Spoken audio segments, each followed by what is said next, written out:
في موضوع ال 11-1 كابتن، خبرنا قصة هذه النتيجة. بدي اقول شيء معين. طيب امتى صار كلاسيكو؟ متى سمي كلاسيكو؟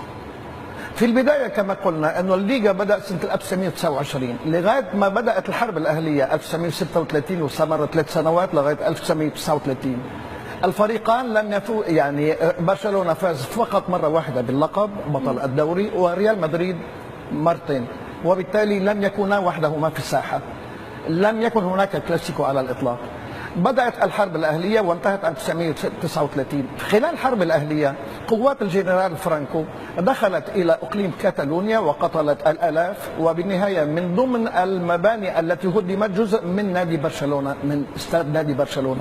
بالتالي هناك كراهية استثنائية ما بين هذا الإقليم الكاتالوني ما بين السلطة المركزية في مدريد، وكان له اثر كبير جدا. المهم من بين هذه الاثار انه في نهائي كاس اسبانيا يوم ما 1943 فاز برشلونه على ارضه ذهابا ب3 أهداف مقابل لا شيء.